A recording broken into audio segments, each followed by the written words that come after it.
Alors bonjour, c'est Fred, tipster du site gagnerfuté.com. Donc dans cette vidéo, je vais vous proposer de passer au crible les 8 matchs de Ligue des Champions pour le mardi 27 octobre. Avant toute chose, les résultats des week-ends, donc ils ne sont pas bons, mais j'ai quand même cassé ma sale série. Southampton, Everton, bon bah là on ne peut pas faire grand chose, carton rouge, ça change un match, donc c'est un pari perdu. Retafe Grenade, un petit peu étonnant, je pensais que Grenade allait un petit peu s'écrouler, même je voyais plutôt un plus 2,5. Bon, Retafe a été un petit peu en dedans. Ils ont Grenade avait eu quand même un match assez difficile au PSV Eindhoven. En Ligue Europa, je pensais que Retafe allait en profiter, vraisemblablement non. Ils ont été assez bons. Le match Montpellier-Reims aussi, une catastrophe. Là, déjà 10 contre 11, c'est difficile. 9 contre 11, c'est impossible. Et Lyon-Monaco qui m'a permis quand même de casser la série. Donc le match nul ne passe pas. Mais les deux équipes ont gagné. Donc bon, bah... On repart dans les travers avec une sale série de 7 paris consécutivement perdus. Hein. Je ne vais pas me cacher, il n'y a pas de souci. Sachez que j'ai déjà fait jusqu'à 9 paris consécutifs perdus et 9 paris gagnants consécutifs. La cote moyenne est assez élevée à 1,91, donc c'est pas mal. Et j'ai quand même une réussite de 52% sur la bankroll publique. Bon, bah, c'est à travailler. Hein. Moi, je vous dis, c'est du long terme. Hein. Donc voyons voir tout de suite les matchs que je vous propose. Alors aussi une petite digression avant, peut-être que demain j'aurai des soucis de connexion, je crois que je vais anticiper puisque j'ai toutes les données de faire les pronos, il faudra juste vérifier de toute façon à chaque fois c'est la donnée la moins fiable, ce sont les absents. Donc je pense peut-être que dans la foulée je vais faire la vidéo où je vais passer aussi au crible les matchs de mercredi parce que je change d'opérateur, enfin je me libère de ces incompétents de Free. Et donc attention aussi, je vous avais dit un risque de contre-performance, un match tous les 3 jours, on a encore eu la Juventus qui s'est fait accrocher. Qu'est-ce qu'on a eu aussi Bon, Arsenal, les deux avaient joué, il y a Hoffenheim qui s'est fait accrocher, donc il y a quand même, bon, Nice-Lille, les deux avaient joué aussi 3 jours plus tôt. Donc attention, hein, c'est pas de la bullshit, c'est vraiment... moi, c'est des données qui m'intéressent, hein, de voir les performances des équipes et les performances des joueurs par rapport à l'équipe. Et puis, bah, le fait justement aussi d'un match tous les 3 jours, vous voyez, c'est quand même des données importantes et difficiles. Et puis sinon, on me propose aussi beaucoup de l'autofoot. Certains me supplient même sur Facebook, ou d'ailleurs Facebook, je ne comprends pas, vous vous abonnez pas à la page, vous vous abonnez au profil qui me permet de gérer la page. Là, j'ai reçu des centaines et des centaines d'invitations comme amis. Si vous êtes intéressé pour suivre Gagner Futé sur Facebook, il va falloir s'inscrire sur la page. Hein. Je peux pas valider tout ça. Il y a des centaines et des centaines depuis plusieurs jours là de demandes d'amis. J'en ai validé quelques-uns. Il y en a, c'est des pages bizarres. Ils ont certainement confondu le mot prono avec porno, je sais pas. Enfin bref, pour la boutade. Allez, c'est parti pour les matchs. Donc, je vais passer au crible, hein, l'ensemble des matchs. Donc, n'oubliez pas aussi aujourd'hui, je vous propose 2 matchs. Donc là aussi, on me propose respecter le travail qui est effectué. Si je propose, s'il y a des matchs, si c'est dans les 5 Major League européennes et Ligue 2, s'il y a 10 pronos, il y a 10 pronos. S'il y a 2 pronos, c'est qu'il y a 2 pronos. Ça veut dire que les autres matchs, il y a plein de choses qui peuvent faire que je ne retiens pas. Les cotes, hein, il faut évidemment que ça soit value. Le fait qu'il y a un match tous les 3 jours, soit tout simplement je ne vois rien, soit j'ai pas assez de données, soit il y a des meilleures opportunités, ou soit il y a une meilleure marge de value. Donc plutôt que jouer 4 ou 5, je préfère me centraliser que sur 2 matchs. Donc il y a plein de raisons possibles et imaginables. Effectivement que j'ai passé au crible, effectivement que j'ai un avis sur chaque match. J'ai pas la science infuse non plus, ni la prétention de trouver tous les résultats. Mais voilà, quoi. Je voulais le dire parce que ça commence à être un petit peu lourd et pénible. Donc je passe les 8 matchs au crime. Le premier match est Lokomotiv de Moscou Bayern. Attention, c'est un match avancé à 19h. Hein. Donc le Lokomotiv Moscou a 1 point. Ils sont deuxième et le Bayern est premier avec 3 points. 2 absents côté les Lokomotiv de Moscou et 4 absents côté Bayern. Mais vu la profondeur du banc, je pense que ça va pas être très dommageable pour eux. Quelques petites statistiques générales dans leurs championnats respectifs. Donc le Lokomotiv de Moscou d'ailleurs vient de perdre aussi, donc vous voyez hein, un match tous les 3 jours ça fait du mal. Et puis de l'autre côté, ben pareil à lui-même, le Bayern a aligné 5-0 contre Francfort, qui n'est pas forcément évident. Alors le Lokomotiv gagne en championnat 50% de ses matchs, font match nul à 25%, perdent à 25%, des over 2,5 à 33%, des under à 66%, un rendement positif de 8% sur cette équipe. Le Bayern gagne à 80% et perd à 20%, ils font 100% de over 2,5 et un rendement négatif, bah oui, puisque les cotes sont très basses, 1,14, 1,23 et puis 1,12 et puis lorsque ils perdent, et ça fait mal, donc c'est impossible à rattraper, d'où voilà. Hein, l'abstention sur les petites cotes. Les statistiques particulières, le Lokomotiv Moscou ont été invaincus dans leurs 3 derniers matchs à domicile en Ligue des Champions. Dans les 7 derniers matchs de Ligue des Champions, le Lokomotiv Moscou ont enregistré seulement 1 victoire. Le Lokomotiv Moscou a perdu 5 des 6 derniers matchs de Ligue des Champions. Lors des 6 derniers matchs de Ligue des Champions, le Lokomotiv Moscou a eu un mauvais bilan de 3 défaites par plus de 2 buts. Le Lokomotiv Moscou est sur une mauvaise série de 6 matchs de Ligue des Champions dans lesquels ils ont encaissé au moins 2 buts. Donc attention, début. Le Lokomotiv Moscou a encaissé une moyenne de 2 buts lors de ces matchs de Ligue des Champions. Le Bayern Leverkusen a aucune défaite à la mi-temps, n'a été trouvé lors des 12 derniers matchs de Ligue des Champions. Le Bayern Leverkusen a réussi à garder sa cage inviolée lors des 6 de ses 9 derniers matchs en Ligue des Champions. Il y a actuellement une série de 12 matchs consécutifs gagnés en Ligue des Champions par le Bayern de Munich. Le Bayern de Munich a gardé sa cage inviolée lors de 3 matchs, de ses 3 derniers matchs de Ligue des Champions. Le Bayern de Munich a gagné par au moins 2 buts 8 des 9 derniers matchs de Ligue des Champions. Le Bayern de Munich a gagné par 3 buts et plus 5 des 6 derniers matchs de Ligue des Champions. Le Bayern de Munich a marqué plus de 2 buts dans 11 des 12 derniers matchs de Ligue des Champions. Alors, qu'est-ce qu'on peut voir sur cette équipe? Il faut savoir que les données nous disent que même le Bayern de Munich, même en championnat actuellement, c'est 100% de over, plus 4,5. Bon, là, la cote est à 2,40, peut-être pas la jouer, ce qui semble quand même assez certain, puisque on va pas aller jouer la cote de 2 à 1,18. Ce qui est peut-être plus intéressant et plus sûr aussi, c'est le over 3,5.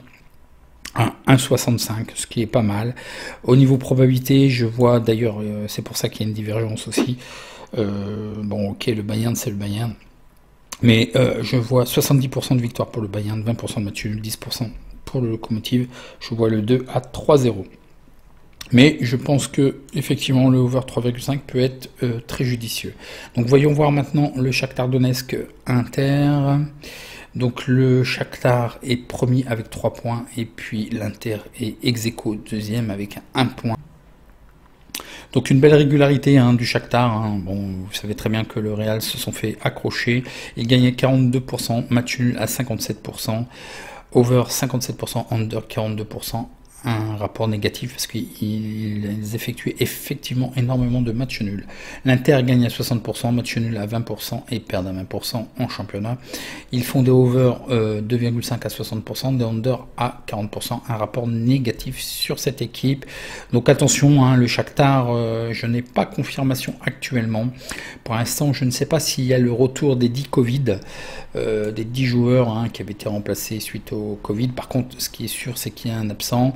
Côté de l'Inter, vous avez aussi 3 joueurs touchés par le Covid qui seraient toujours indisponibles et 3 absents,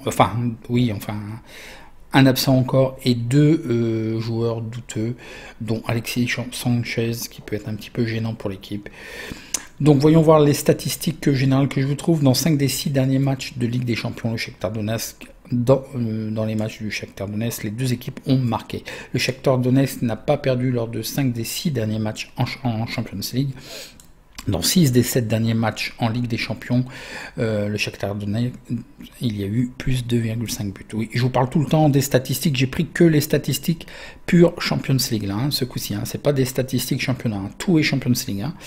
Donc certains, il n'y a pas beaucoup de statistiques. Lors de 4 des 6 derniers matchs de Ligue des Champions, le Shakhtar Donetsk a marqué 2 buts et plus. L'Inter de Milan a acquissé une moyenne de 2 buts et plus lors des 4 des 6 derniers matchs en Ligue des Champions. Et ils ont marqué aussi une moyenne de 2 buts lors de 4 des 6 derniers matchs de Ligue des Champions. Donc ça score des deux côtés. Je vois une probabilité de gagner pour le Shakhtar à 20%, match nul à 30%, et l'Inter de Milan à 50%, je vois le 2. Donc 3-1, mais ça me semble quand même un petit peu élevé. Ce que je vous propose, c'est la victoire quand même de l'Inter, parce que là, bon, ils vont être préparés. D'autant plus que si jamais le Shakhtar est obligé de faire tourner, je pense qu'ils sont avisés. Donc ils vont pas faire la bêtise, mais l'Inter va jouer pour gagner, ils ont plus le choix. Le match nul qui a été fait contre le contre Mönchengladbach, voilà quoi, il faut vraiment faire quelque chose. Par contre, le Shakhtar peut essayer d'attraper le match nul, sachant qu'ils sont en bonne position sur le classement, mais je pense que ça serait aussi un mauvais calcul. Alors, ce que je vous propose, soit le 2 remboursé si nul, mais ça nous fait une cote équivalente assez faible à 1,35.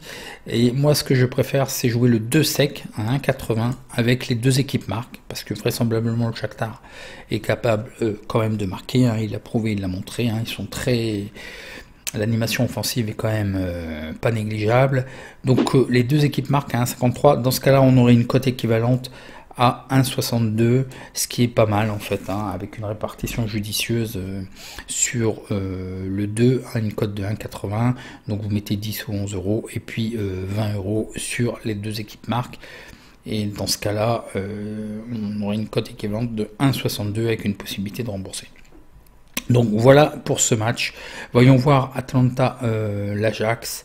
Donc l'Atalanta est premier avec 3 points et puis l'Ajax est troisième avec 0 points, mais ils ont un meilleur goal average, c'est ce que j'ai mis dessus. Voyons voir les petites stats en championnat. Bon, l'Atalanta a toujours une équipe très généreuse et vraiment portée sur l'offensive. Il y a toujours beaucoup de buts, mais attention, ils payent peut-être leur engagement en Ligue des Champions puisqu'ils restent quand même sur 2 défaites. Je pense pas que ça soit l'objectif, la Ligue des Champions, mais je pense que de toute façon ils vont jouer le coup à fond. Ils gagnent à 60%, ils perdent à 40%, 100% de over 2,5, un rendement quand même de 9% sur cette équipe. Pour ce qui est de l'Ajax Amsterdam, ils gagnent à 83% en championnat et perdent à 16%, des over 2,5 à 66%, des under à 33%, un petit rendement de 1,50. Donc une certaine régularité, attention. Les statistiques qui vont bien.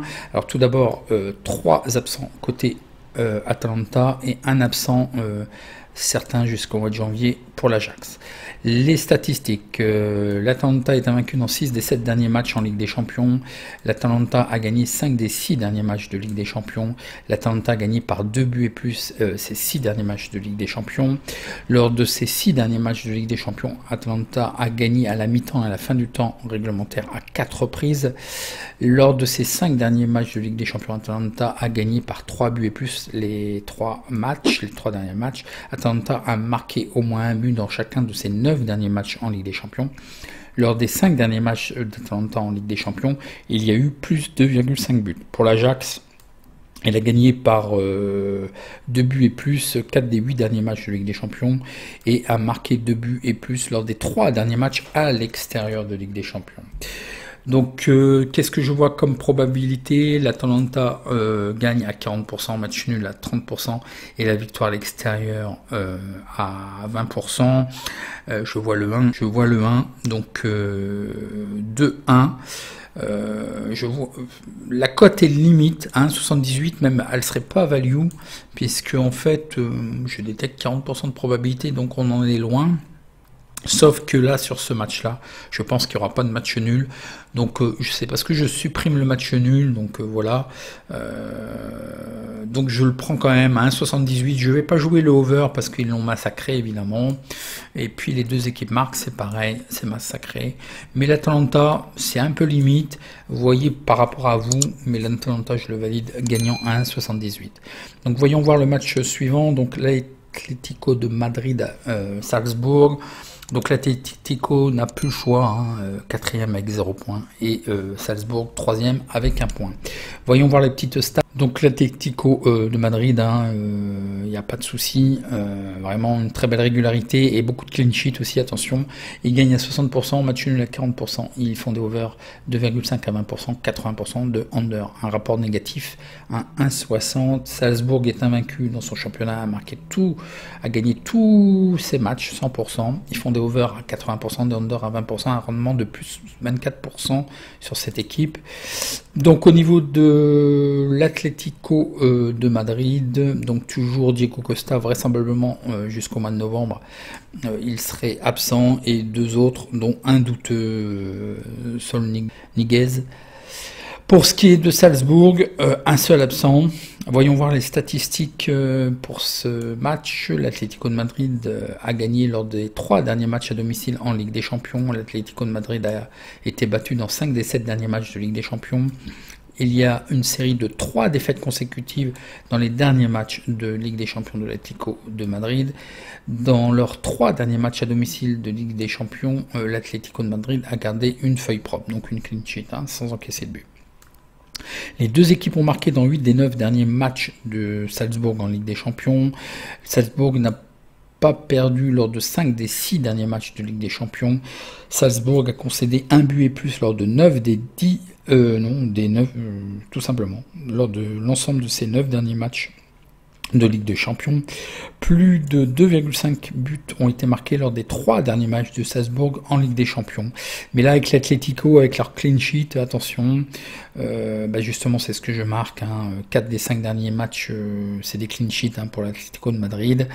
Donc je vois l'Atlético de Madrid à 44%, match nul à 27%, victoire à l'extérieur de 29%, le 1 à 2-1.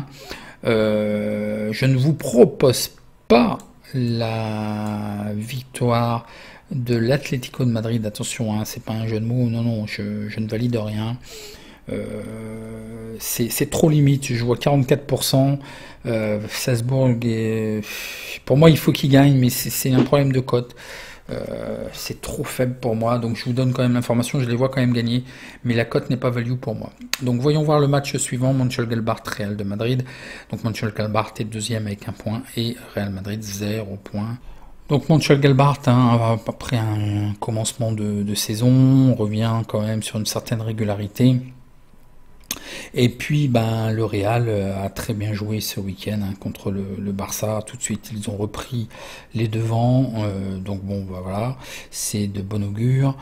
Mönchengladbach gagne à 40%, match nul à 40%, perdent à 20%, ils font des over 2,5 à 60%, des under à 40%.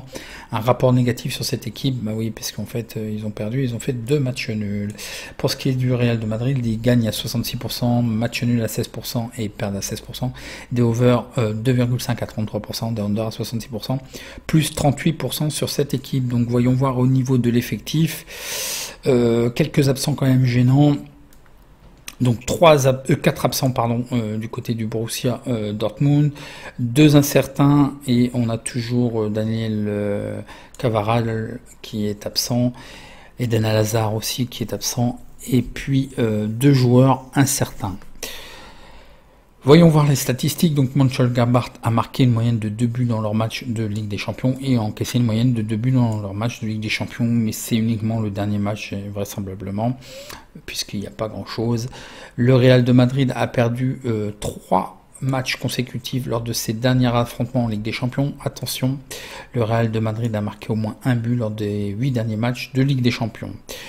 Qu'est-ce que je vois sur ce match? J'ai bien peur et j'ai bien l'impression que le Real de Madrid, parce que Mönchengladbach sait défendre et à domicile souvent, c'est un petit peu moins cette année puisqu'ils ont fait match nul à domicile. Mais souvent, je qualifiais cette équipe que je connais très bien, et c'est certainement l'équipe qui m'a fait gagner le plus d'argent. C'est une citadelle imprenable à domicile. Match gagné à 25%, match nul à 40%, et la victoire extérieure de 35%. Donc je vois le match nul 1-1 sur cette équipe. Je vous propose le match nul à 4-10 et sécurisé avec les deux équipes marques une cote de 1,40, ce qui nous fait quand même une cote qui est pas dégueulasse à 2,14. Donc avec une répartition judicieuse, vous mettez 9 € sur le match nul et vous mettez d'ailleurs je me suis trompé, au lieu de prendre 4,10, je sais pas quel code je l'ai pris, si c'est 4 ou 4,10, il faudra regarder. Et la victoire et les deux équipes marquent à 1,40, vous mettez 21 ou 22 €, ce qui vous fera un pari remboursé. Donc voyons voir le match suivant, donc le FC Porto Olympiakos. Donc le FC Porto est 4e avec 0 points, il faut tout de suite qu'il réagisse. Olympiakos est 2e avec 3 points. Voyons voir les statistiques. Alors, le FC Porto gagne à 60%, match nul à 20%, perd à 20%. Ils font des over 2,5 à 80% et des under à 20%. Un rapport négatif sur cette équipe. Pour ce qui est de l'Olympiakos, invaincu dans leur championnat, ils gagnent à 66%, match nul à 33%, des over à 33% et des under à 66%. Un rapport négatif sur cette équipe.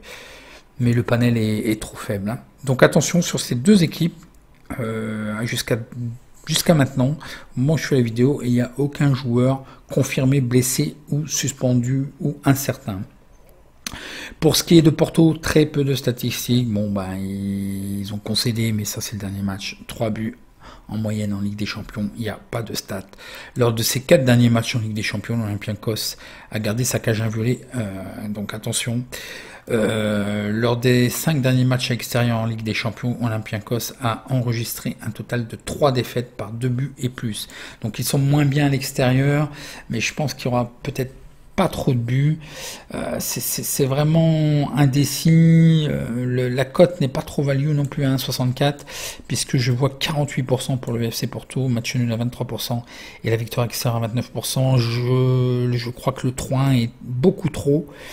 Je vois la victoire quand même de Porto, mais ça sera peut-être la plus courte du score, 1-0, 2-0. Moi ce qui me gêne c'est encore la cote, je suis désolé, c'est de vous dire aussi, après faites ce que vous voulez. Je vois le FC Porto quand même gagner, mais à 1,64 c'est vraiment trop limite. Et puis je crains pour le BTS et le over, parce que vraiment Olympiakos, on l'a vu, ils défendent bien. Quand ils perdent c'est vraiment avec le plus petit score. Donc voilà, faites ce que vous voulez, moi je m'abstiens sur ce pronostic. Liverpool Midland, donc deuxième, Liverpool avec 3 points et quatrième avec 0 points, Midland, on va voir les statistiques. Donc Liverpool affiche une belle régularité en gagnant à 66%, match nul à 16%, perdent à 16%. Ils font des over 2,5 à 83%, des under à 16%, un rapport positif de rendement à 4%. Midland gagne à 66%, match nul à 16%, perdent à 16%. 50-50 de over et d'under, un rendement de 15% sur cette équipe. Donc là, Liverpool, toujours des absents, et puis 3 joueurs incertains, dont toujours Thiago Alcantara, qui n'est pas de retour officiellement, à savoir et à voir. Pour Midland, 2 absents. Pour ce qui est des statistiques, lors des 8 derniers matchs de Ligue des Champions, Liverpool a remporté un total de 6 victoires. Donc il y a vraiment très peu de stats. Midland, pas de données en Ligue des Champions. Je vois la victoire de Liverpool à 65%, match nul à 25%, et puis la victoire de Midland à 10%, je vois le 1, peut-être 3-0, mais là aussi c'est pareil, restez à l'écart, une cote de 1,13, soit vous allez jouer plus, soit vous allez faire un combiné, et on se fait toujours avoir à ce système-là. Voyons voir maintenant Marseille-Manchester. Marseille a aucun point, 3e avec le meilleur goal average, et premier Manchester City avec 3 points. Voyons voir les statistiques en championnat. Donc Marseille affiche une belle régularité. Ils viennent d'aller gagner à Lorient, pas mal, et ils ont gagné à domicile contre Bordeaux. Ils gagnent à 50%, match nul à 37%, ils perdent à 12%, over 2,5 à 25%, des under à 75%, un rendement positif de plus 45% sur cette équipe. Une certaine régularité, mais ils viennent de se faire encore accrocher ce week-end par West Ham. Vous voyez, c'est un des matchs, une des équipes qui a subi certainement les matchs tous les 3 jours, et c'est Man City. Étonnant, mais c'est pour ça, voilà, faites attention. 40% de victoire pour Manchester City, un match nul à 40%, ils perdent à 20%, des over à 40%, des under à 60%. Un rendement négatif de 39% sur cette équipe. Côté Marseille, donc aucun joueur blessé, suspendu dans l'équipe. Et puis au niveau de Manchester City, il y a quand même un joueur qui est incertain et 4 joueurs absents. Voyons voir les statistiques. Donc bon, l'OM, il y a trop longtemps la Ligue des Champions, donc il n'y a pas de statistiques en Ligue des Champions. Alors Manchester City, dans les 8 derniers matchs en Ligue des Champions, les 2 équipes ont marqué. Manchester City a gagné par 2 buts ou plus lors de 5 des 10 derniers matchs de Ligue des Champions. Manchester City a marqué au moins un but dans ces 10 derniers matchs de Ligue des Champions. Et Manchester City a encaissé au moins un but dans ces 8 derniers matchs de Ligue des Champions. Donc attention, ça marque mais ça encaisse. Les statistiques, l'Olympique de Marseille à 20%, le match nul à 30%, la victoire extérieure de Man City à 50%, le 2, donc le 2-1 pour Manchester City, parce que vraisemblablement ils encaissent quand même, et Marseille a quand même tendance à marquer un but. Là aussi, je vais vous demander de rester à l'écart, parce que le 2 est à 1,41. Doute sur le M, match nul.